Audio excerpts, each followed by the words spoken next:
우리는 그동안 예수님께서 산 위에 올라가셔서 제자들과 무리들에게 말씀을 해주셨던 산상수훈 시리즈를 25번에 걸쳐서 함께 말씀을 나눴습니다. 이제 오늘 26번째 시간으로 마지막 주님이 우리 산상수훈에서 주시는 그런 말씀을 함께 나누는 그런 시간을 갖도록 하겠습니다. 산상수훈의 이 말씀은 예수님께서 그 제자들에게 하신 말씀이고 또 제자들을 따라오는 사람들, 예수님을 따라오는 그 제자들에게 하셨던 말씀인 것을 우리가 볼 수가 있습니다. 예수님을 믿고 예수님을 따라가는 사람은 이렇게 삶을 살아야 된다. 그런 사람들의 모습은 이렇게 나타나야 한다. 라고 하는 것을 쭉 말씀하시고 마지막 산상수훈의 결론, 그 제자도의 결론을 오늘 우리가 읽은 말씀을 통해서 볼 때 한 가지의 비유를 통해서 모든 산상수훈의 그 제자도의 결론을 매듭지고 있는 것을 볼 수 있습니다. 그 비유가 뭡니까? 우리가 오늘 말씀을 읽은 대로 두 종류의 사람이 있다는 것입니다. 특별히 인생은 집을 짓는 것인데 두 종류의 집을 짓는 사람들이 있다는 거예요. 한 사람은 지혜로운 사람이고 한 사람은 어리석은 사람이다. 근데 지혜로운 사람은 자기 인생의 집을 지을 때에 그 기초를 반석에다가 도구 두어서 집을 짓는다는 거죠. 그런데 어리석은 사람은 자기 인생의 집을 짓는 데 있어서 모래와 같은 곳에다가 집을 짓는 그런 사람이다라고 하는 말씀을 비유를 통해서 합니다.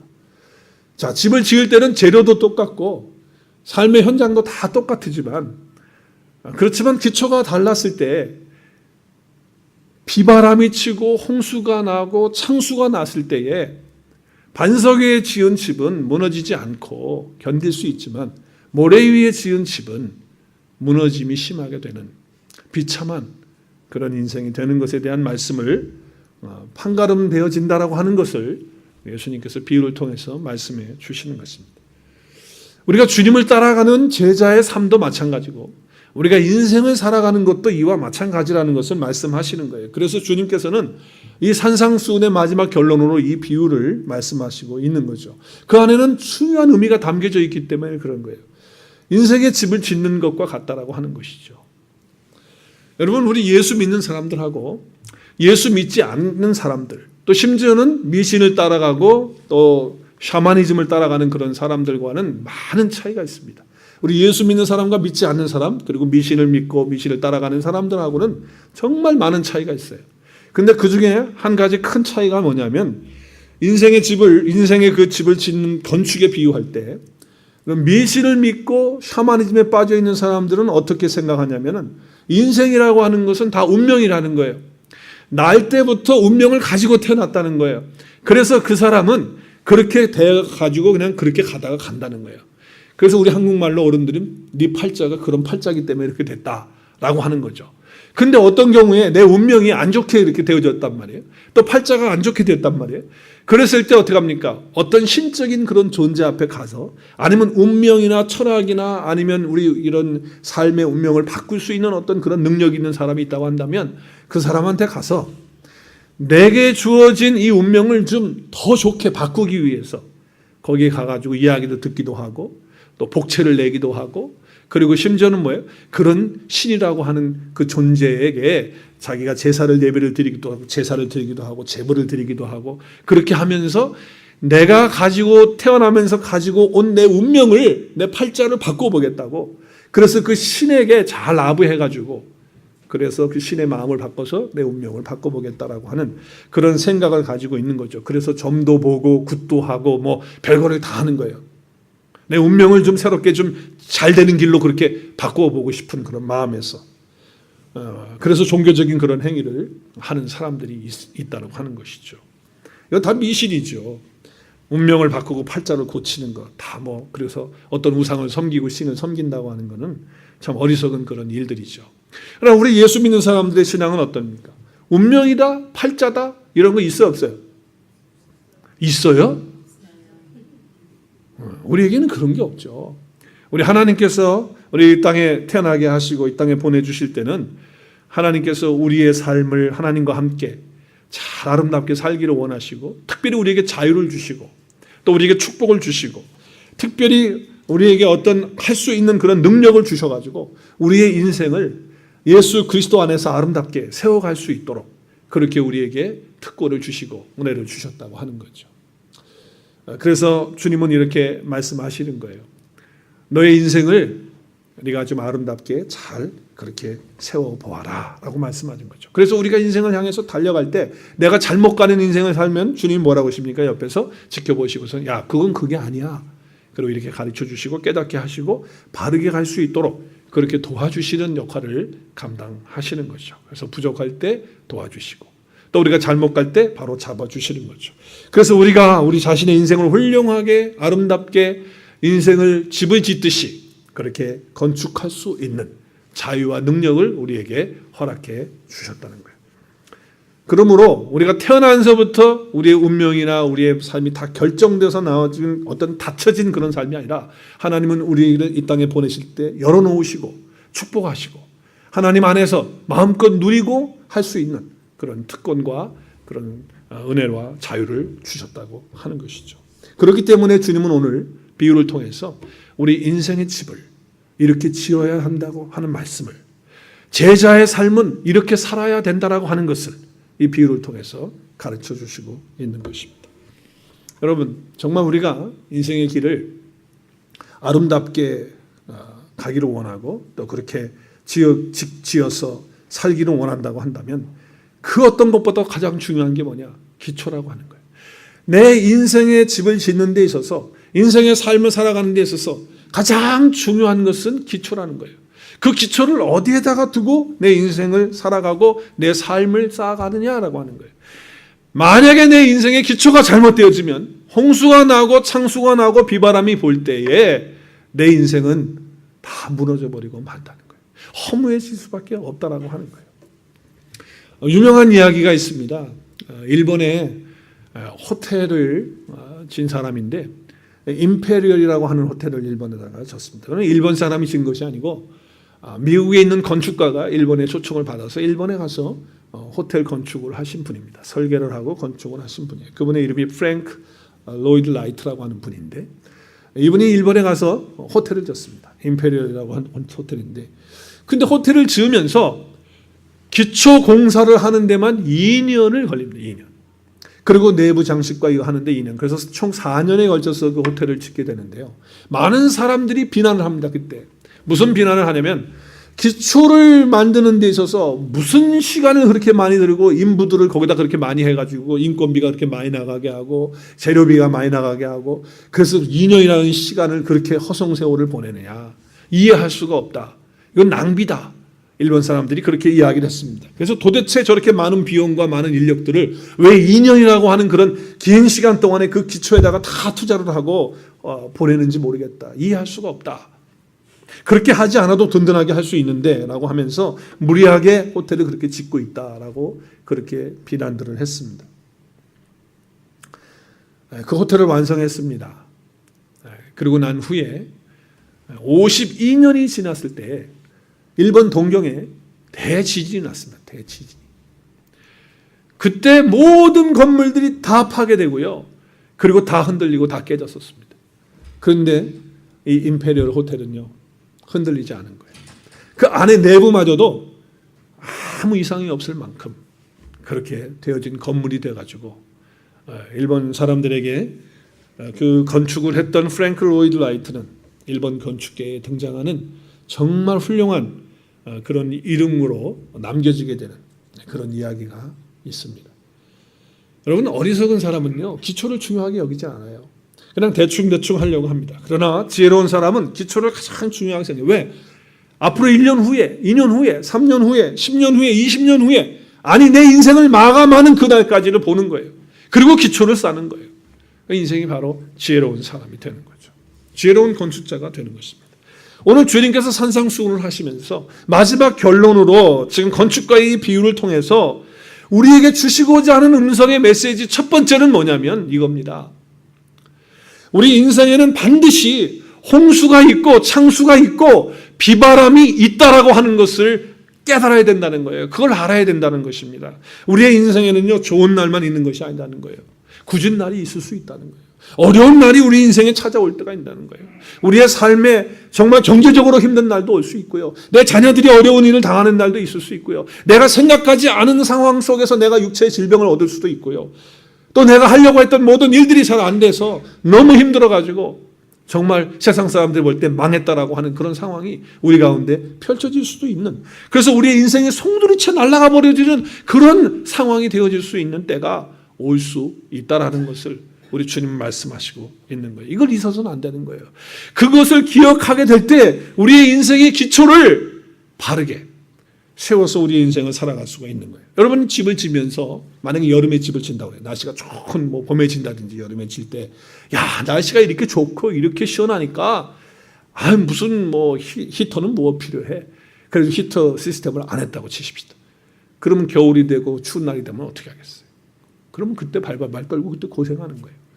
지금 이렇게 날씨가 좋고 비도 안 오니까 집을 짓는데 천장이 무슨 필요가 있어? 지붕 무슨 필요가 있어? 그냥 지붕은 천막으로 하고 구멍 퐁퐁 뚫어두지, 아니면 그것도 좀 싫으니까 그냥 망사로 지붕을 쫙 하면 얼마나 좋고 시원하겠어요. 그래서 그 망사로 했다고 치십시다. 그럼 비가 오면 어떡하실래요? 눈이 오면 어떡하냐? 날씨가 좋으니까 따뜻하니까 지금은 괜찮으니까 천만에, 비가 오는 날이 있고 눈이 오는 날이 있고 바람 부는 날이 있다 이 말이에요.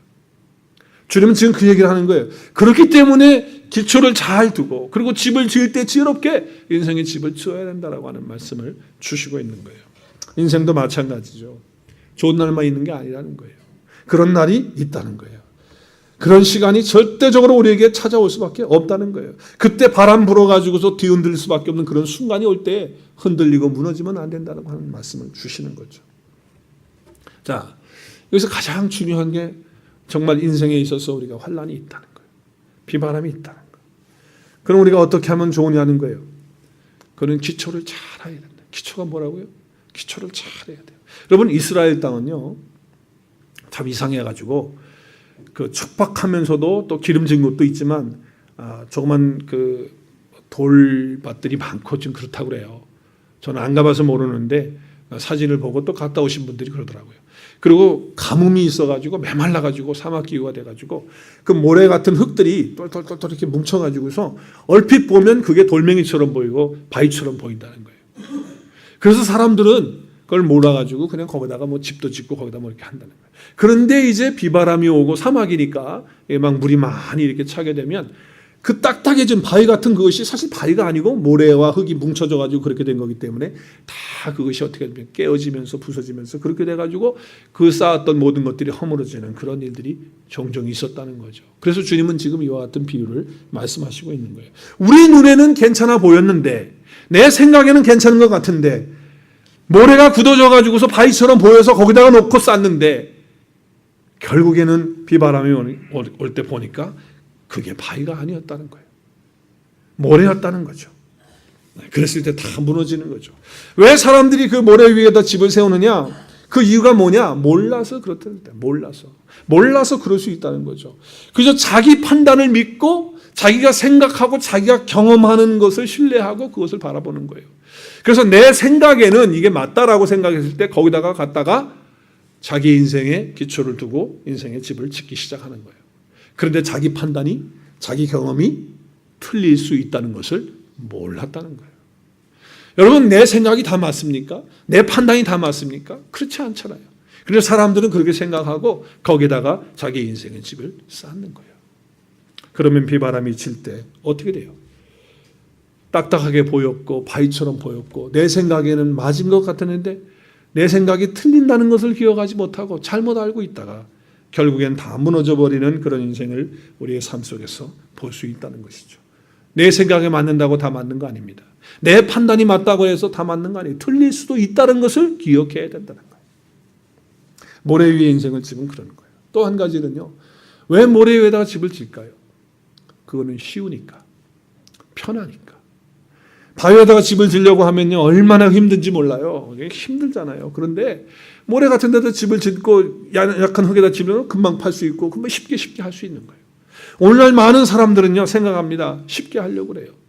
오늘날 젊은이들도 생각합니다. 모든 게 다 귀찮다는 거예요. 그냥 쉽게 쉽게 가지 뭐. 오늘날 너무나도 문명이 발달되어 있기 때문에 그 문명의 혜택을 받으면서 사람들은 너무나도 편안하고 쉽게 쉽게 인생을 살아가려고 하는 거예요. 그런데 거기다가 자기 인생을 쌓고 인생을 걸고 시작하면요, 비바람이 몰아치고 홍수가 오는 때가 반드시 있는데 그때 다 무너진다는 거예요. 쉽게 하려고 하는 거죠. 쉽게 하려고. 그래서 두 가지예요. 첫째는 모래 위에다 세우는 것은 잘 몰라서, 자기가 생각하고 자기가 보기에 괜찮은 것 같아서 했는데 그게 그렇지 않을 수 있다는데 그걸 모르고 하는 거죠. 그래서 천국과 지옥이 있다고 분명히 말씀하는데 내 생각에는 천국과 지옥이 없어. 그건 자기 판단이고 자기 생각이죠. 그래서 예수님 믿는 거 거부하고 하나님 거부하고 천국이 있긴 뭐가 있어, 지옥이 있긴 뭐가 있어, 내 생각엔 없는 것 같아, 이렇게 자기 판단을 가지고 그냥 인생을 쌓아가는 거예요.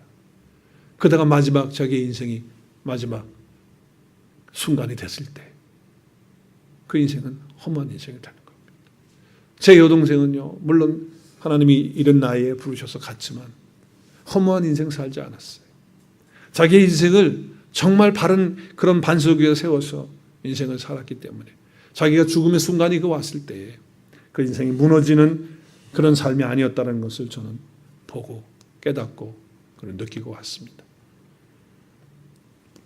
또 귀찮아서, 예수 믿으면 귀찮거든요. 제자의 길을 가려고 하면 얼마나 귀찮은지 몰라요. 예수 믿으면 뭐 교회 매주일 빠지지 말고 나가야 되고, 놀러도 못 가고, 교회 가야 되고, 뭐 또 일찍 나가서 준비해야 되고, 또 교회에서 뭐 하라 그러면 거절할 수 없으니까 또 해야 되고, 뭐 이것저것 하고, 뭐 또 반찬도 해오라서 뭐 반찬도 해가고, 또 거기다가 뭐 수요일 날 피곤한데 왜 또 그걸 또 교회 나오라고 그러고 그러는지, 자꾸 뭐 새벽에도 막 나오라고 그러고, 그러니까 아이고 이거 뭐 힘들다.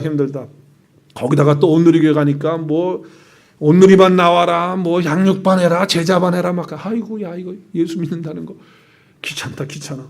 그저 혹시 천국과 지옥이 있으면 큰일 나니까 그저 주일날 1시간 예배는 가서 앉아 있어야 될 것 같다. 혹 모르니까 지옥이고 천국이 있으면 어떡해. 그래도 교회 나가서 앉아 있으면 천국 갈 수 있다고 그러면 가실지도 모르니까 다른 거 다 필요 없고 주일날 한 번만 가서 앉아 있다가 오자. 다 귀찮은 거예요. 적당히 믿자는 거죠.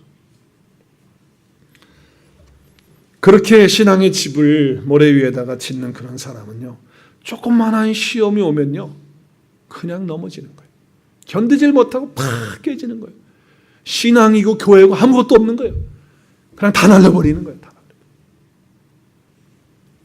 그렇기 때문에 저와 여러분의 인생의 집, 신앙의 집은 반드시 반석 위에 세워야 될 줄로 믿습니다. 반석 위에 세워야 돼, 반석.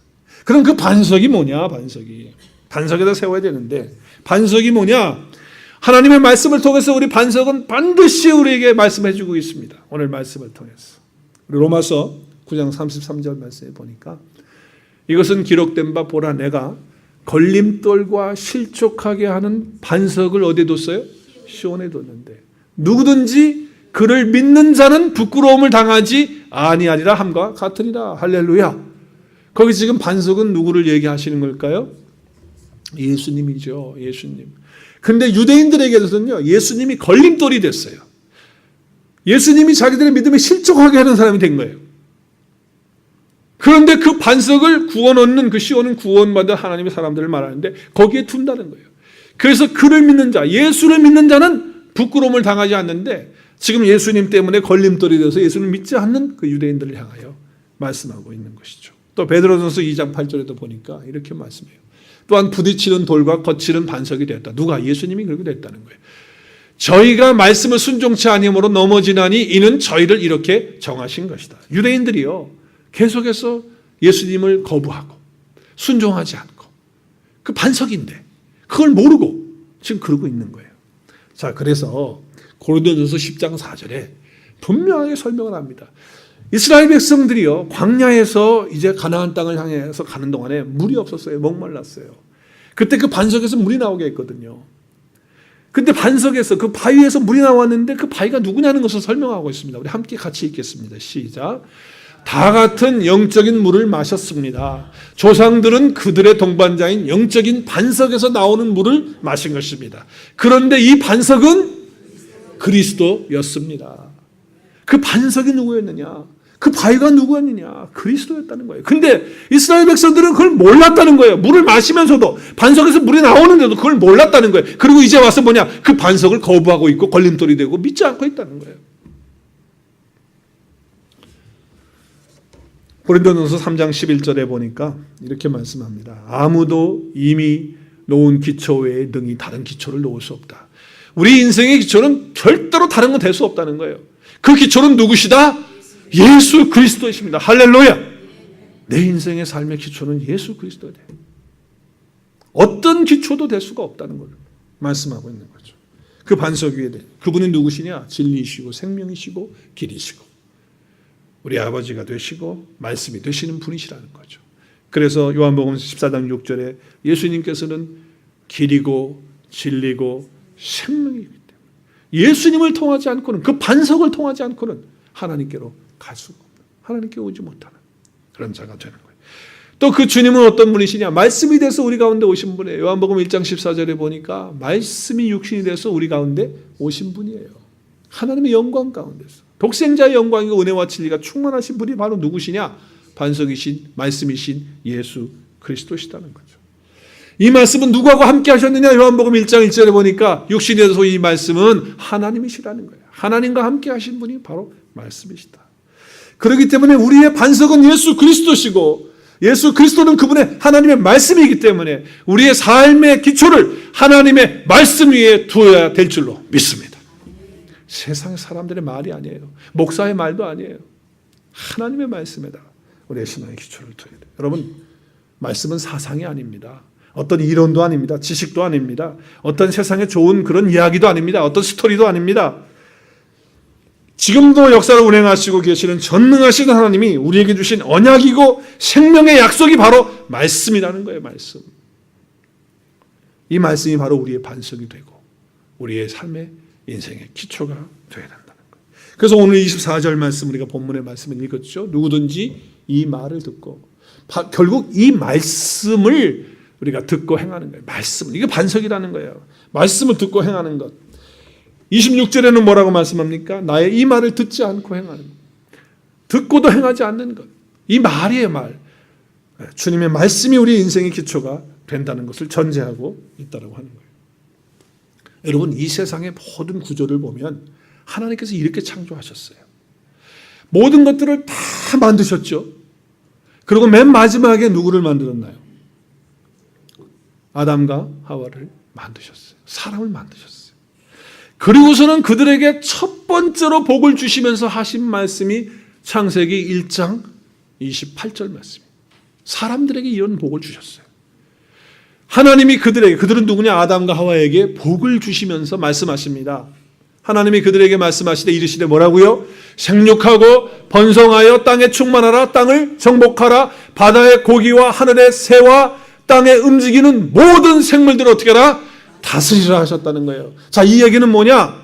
하나님께서 우리에게 복을 주셨는데 하나님이 만드신 모든 것을 다 다스릴 수 있는 권세와 능력을 누구에게 줬느냐?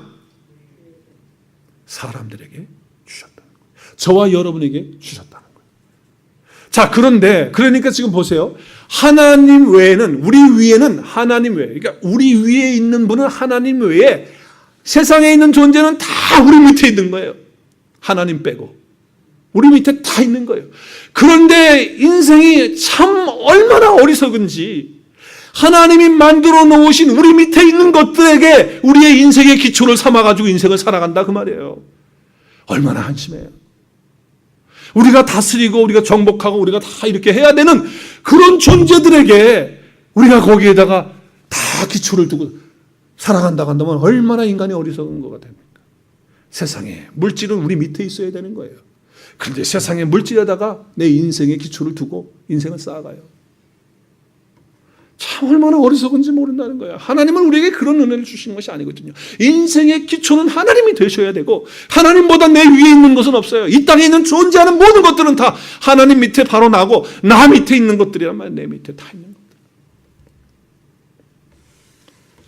거기에 우리의 인생의 기초를 세운다고 한다면 무슨 뜻입니까?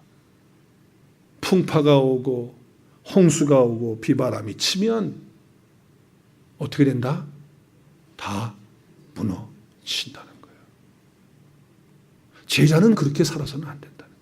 예수님을 따라가는 사람은 그런 세상에 있는 것들에다가 기초 두고 거기다가 쌓아서 내 인생을 올리면 안 된다는 것을 말씀하시는 거예요. 나의 인생의 주인은 하나님이시고 내 인생의 삶의 기초가 하나님이시다는 것을 늘 고백하고 그리고 그렇게 인생을 살아가야 된다는 거예요. 여러분, 세상 물질이 다인 줄 알고 그 물질에다가 인생 쌓았다가 그거 없어지는 그 순간에 인생 다 망쳐버리고 심지어는 자기 목숨까지 끊는 거 한두 명 보셨어요? 많이 보셨죠. 인생 그렇게 되는 거예요. 자신이 정말 중요하다고 생각했던 거, 자기가 맞다고 생각하는 거 틀릴 수도 있는데 거기에다가 내 인생 걸고 거기다가 인생을 다 투자해서 살게 된 사람들의 결말이 어떻게 되냐. 제가 어떤 분 한 분을 만나서 상담하게 됐는데 여자분이 오셨는데 펑펑 우는 거예요. 저 앞에 와서. 그래서 말을 못해. 그냥 계속 울고만 있는 거예요. 그 이제 나중에 얘기를 들어보니까 뭐냐면 자기가 결혼을 해서 아들 하나를 낳는데 남편이 갑자기 병으로 죽은 거예요.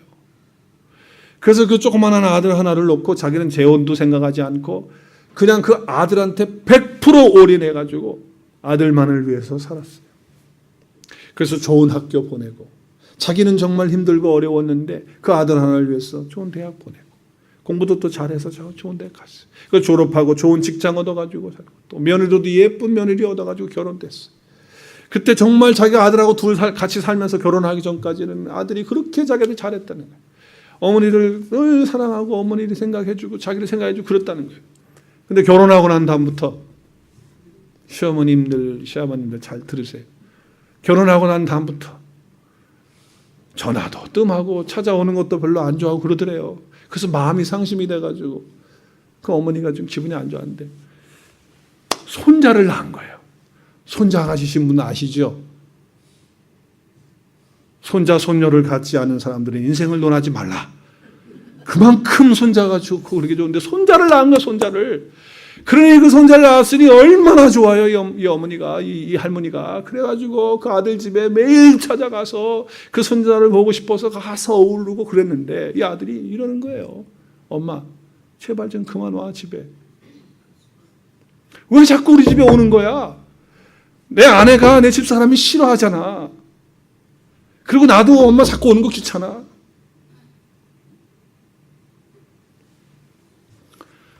그래서 처음에는 그냥 들었는데 그게 진심이라는 거예요. 아들이 진심으로 한 얘기예요. 그래서 전화도 어떨 때는 안 받고요. 오늘 때 문도 안 열어주고요.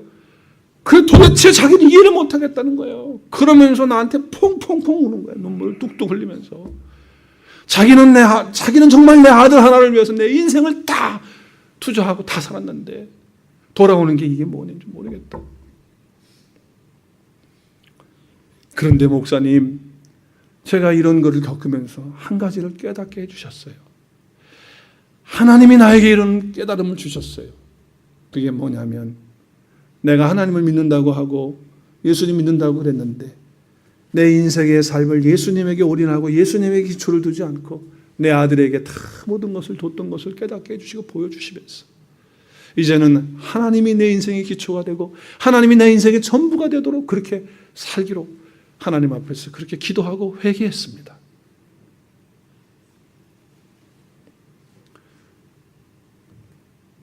여러분, 아들, 딸, 며느리, 손자 거기다가 인생 걸고 인생 기초 두고 인생 쌓지 마세요.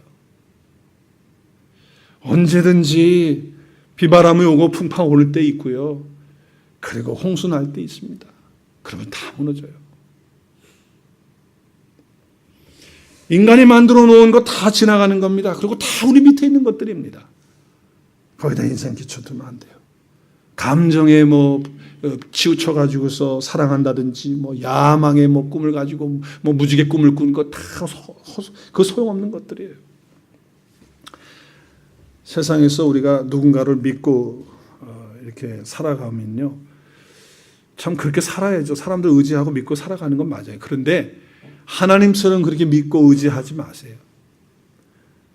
내가 의지하는 것만큼, 내가 그만큼 믿는 것만큼, 내 삶을 그렇게 올려놓은 것만큼 그만큼 문제가 생길 수가 있다는 것을 기억하셔야 돼요. 나중에는요, 사람 의지하면요, 하나님보다도 사람 더 의지하면요, 하나님께서 그 사람을 흔들어요. 그러면 내가 그 사람을 의지했는데 막 이제 흔드니까, 나도 같이 흔들리니까 어지러워가지고 막 멀미나는 거예요. 여러분, 그러니까 여러분의 인생의 기초, 믿음의 기초를 사람에게 두지 마십시오. 교회 목사님들에게 두지 마십시오. 물론 목사님들 존경하고 여러분이 목사님들 바라보고 신앙생활하는 건 맞아요. 그렇지만 목사님들에게 올인하지 말라, 이게 거기다 기초 두지 말라는 거예요. 왜냐하면 목사도 여러분에게 때로는 홍수를 갖다 줄 수 있고 창수를 갖다 줄 수 있으니까, 비바람을 갖다 줄 수도 있으니까. 그러니까 반석이신 예수님을 바라보시고 그분을 인생의 기초, 신앙의 기초를 두고 신앙생활 하실 수 있기를 주의 이름으로 축원합니다. 그분의 말씀을 가지고 제가 미리 예방주사 다 놓는 거예요 지금. 또 장로님들, 훌륭한 장로님들에게 여러분의 신앙 기초 두지 마세요. 그 장로님들이 여러분이 실망시키면 어떡하시려고. 권사님들, 집사님도 마찬가지예요. 우리가 정말 서로 신뢰하고 존경하면서 살아가야 되는 거 맞아요. 그러나 우리는 여전히 연약한 존재들이기 때문에, 우리의 인생의 기초가 될 수 없는 존재들이 바로 사람이기 때문에 거기에 두면 안 된다는 거예요. 제가 과거에 어떤 집사님을 정말 신뢰하고 믿었습니다. 그래서 함께 신앙생활하면서 내 속에 있는 것들을 다 얘기했어요. 정말 그분에게 내가 다 얘기했어요. 얘기하고 나의 아픔도 얘기하고, 그랬더니 그분도 또 자기의 아픔도 얘기하고 서로 그렇게 했어요. 참 얼마나 좋은 관계예요. 그래서 주님의 일도 열심히 같이 하고 교회도 세우고 그랬어요. 그런데 한 시간이 좀 많이 흘렀어요. 5년 이상 흘렀는데 그렇게 참 잘했어요. 그럼 나도 그분은 참 사랑하고 그분도 그렇게 했는데 어느 순간에 뭐 때문에 그런지 모르지만은 하여튼 그 집사님 마음이 획가닥 바뀌었어요. 그래가지고서는 갑자기 칼을 뽑더니, 아니 진짜 칼이 아니고 마음의 칼을 뽑더니 제 등원에다가 꼽으시는 거예요. 야, 정말 그 무너지는 그 무너짐은요, 이루 말할 수가 없었어요.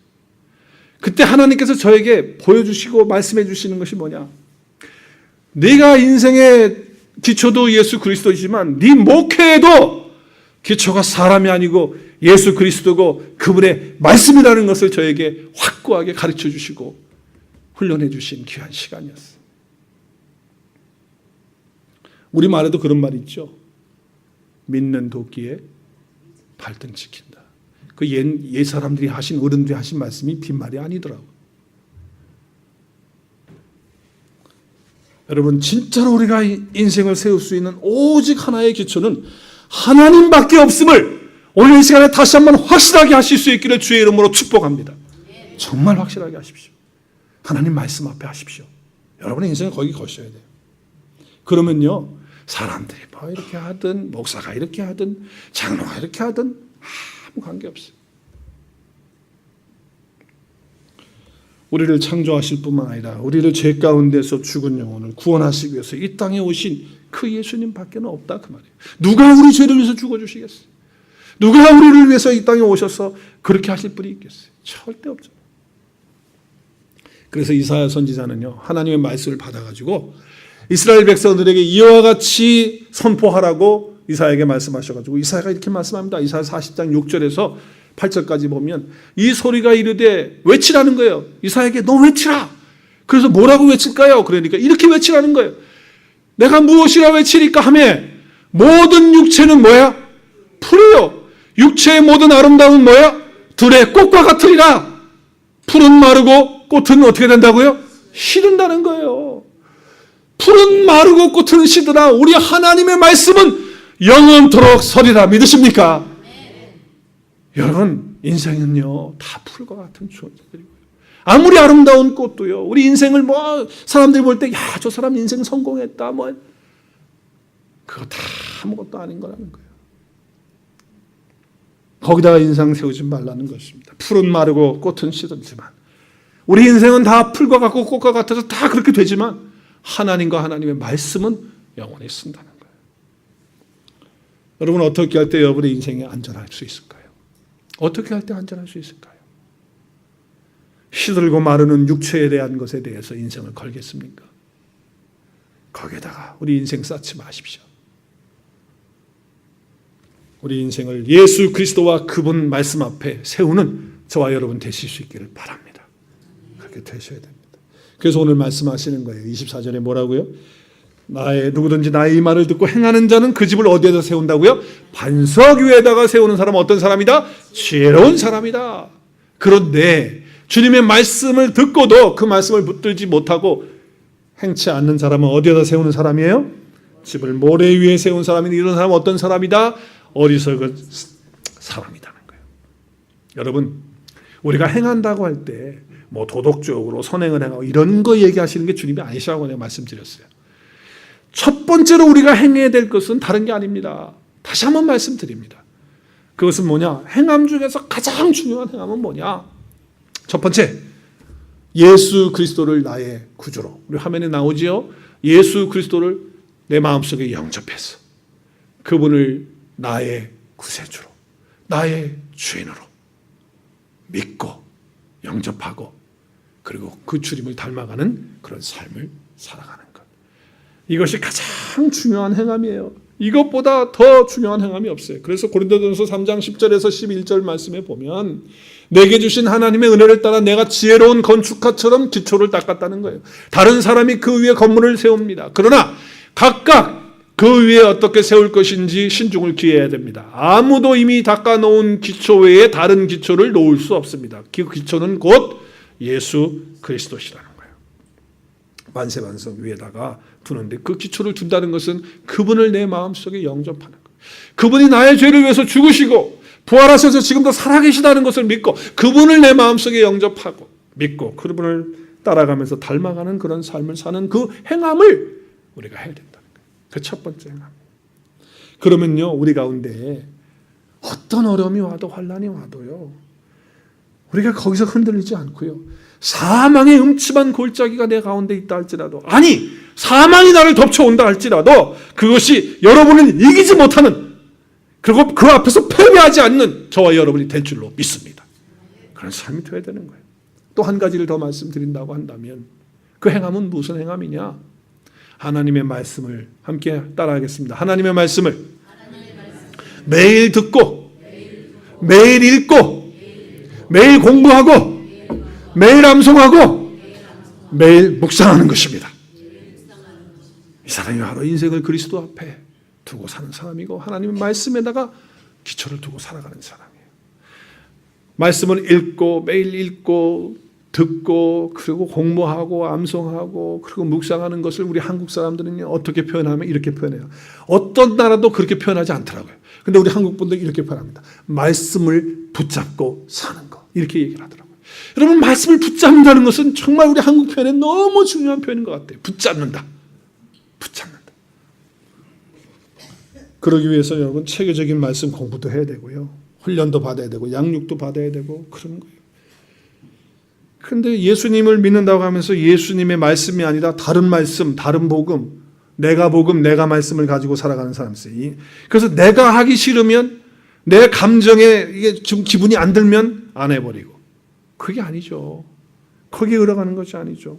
자기 중심적으로. 어떤 분들은 또 너무 신비적으로만 가가지고 이상하게 기복적으로 신비적으로 가가지고서 교회 나가는 것이 안 나가는 것보다 나으니까 나가고, 예배를 드리고 나가서 골프 치니까 골프 공도 잘 맞더라, 뭐 이래가지고서는 뭐 교회 나와서 예배 드리고, 예배를 드리고 가서 직장 생활 하니까 또 그 가게를 하니까 손님도 많이 오고 직장 생활도 잘 되더라 하는 생각을 하면 안 된다는 거예요. 신앙생활을 자기가 좋아하는 것으로 그렇게 다 만들어가지고 바꾸면 안 된다는 거죠. 우리의 말씀의 기초를 내 감정도 아니고 느낌도 아니고 하나님의 말씀에 두기 위해서 어떻게 한다? 매일 하나님 말씀 붙드는데, 붙든다는 건 뭐예요? 매일 말씀을 듣고 매일 말씀을 읽고 매일 말씀을 공부하고 매일 말씀을 암송하고 매일 말씀을 묵상하는 거예요. 이것이 바로 내 인생을 우리 주님에게로 세워서 기초를 두고 살아가는 인생입니다. 이런 인생은 하나님께서 지키시고 함께 하시기 때문에 안전한 인생이 될 줄로 믿습니다. 홍수가 나도 창수가 나도 비바람이 불어도 무너지지 않는 안전한 인생이 된다라고 말씀하시고 있는 것입니다. 여러분, 그러니까 사나 죽으나 말씀 붙들고 사시는 저와 여러분 될 수 있기를 바라는 것입니다. 여러분, 이 말씀을 붙들고 살게 되면요, 순종하게 돼요. 하나님의 말씀을 순종할 때 하나님을 알게 됩니다. 참 신비합니다. 여러분 아시잖아요. 내가 하나님 말씀을 순종하면 그때 한 걸음 더 하나님을 말씀을 깨닫게 되고 그 말씀을 순종했을 때 하나님이 나에게 이런 은혜를 베풀어 주시는 것을 우리가 경험하게 되는 거예요. 순종하면서 하나님을 더 깊이 만난다는 거예요. 여러분, 용서한다고 하는 것 얼마나 힘든지 몰라요. 누구를 용서한다? 그 순종하기가 얼마나 힘든지 몰라요. 우리가 알잖아요. 그런데 순종하고 나면 정말 하나님이 준비해 놓으신 그 축복과 은혜가 나를 기다리고 있는 것을 경험하게 됩니다. 엄청난 은혜가 와요. 정말 순종하기 어려워서 용서하지 못했는데 용서하라고 하는 말씀 앞에 내가 순종하고 발을 디디면 하나님이 예비해 놓으신 그 용서할 때 주어지는 하나님의 엄청난 축복과 함께 하심과 그 은혜가 내 가운데 주어지는 것을 볼 수가 있어요. 고난이라고 하는 건 우리 가운데 있어요. 사람을 통해서도 오고 환경을 통해서도 오고 내가 예수님 증거하는 것 때문에 내가 손해보기도 하고 핍박받기도 하고 여러 가지 것들을 해요. 그러나 내가 주님을 위해서 끝까지 순종하면서 내가 고난받으면요, 하나님께서 준비해 놓으신 하나님의 위로하심과 하나님의 축복하심과 하나님의 함께하신 은혜가 그 고난 속에 있는 것을 경험하게 되는 거예요. 이게 순종할 때 오는 그런 축복이라고 하는 것입니다. 끝까지 참고 인내하십시오. 제가 종종 말씀드렸죠. 욱하고 올라올 때 어떻게 하자고요? 꿀꺽 하자고 그랬어요. 자, 한번 따라하겠습니다. 울컥하면 꿀꺽하자. 그렇게 할 수 있는 사람은 주의 말씀을 붙들고 사는 사람만이 가능한 거예요. 하나님 말씀 붙들고 사는 사람만이 그렇게 할 수 있는 거예요. 여러분, 우리 삶을 살다 보면 정말 많은 이해할 수 없는 일들이 일어나게 됩니다. 이제는 그 말씀을 듣는 자가 아니라 이제 듣고 실천하는, 행하는 그런 자들이 되어서 주님 안에서 확고하고 또 안전한 그런 인생의 삶을 살고 주님의 제자로서 합당한 그런 삶을 사실 수 있기를 바랍니다. 오늘 제자도의 결론인 산상수훈에서 있어서 우리에게 한 가지 분명한 것은 이것입니다. 예수를 믿되 분명히 믿자. 예수를 믿되 확실하게 믿자. 어정쩡하게 귀찮다고 이렇게 하지 말고 내 인생의 전부를 그리스도에게 두고 내 인생의 전부를 하나님의 말씀 앞에 걸고 그리고 그렇게 확실하게 분명하게 주님을 믿고 따라가는 제자가 되자라고 하는 것이 주님의 말씀인 줄로 믿습니다. 저와 여러분이 그렇게 인생을 사셔서 인생의 풍파가 올 때, 비바람이 올 때, 반드시 온다고 그랬잖아요. 그죠?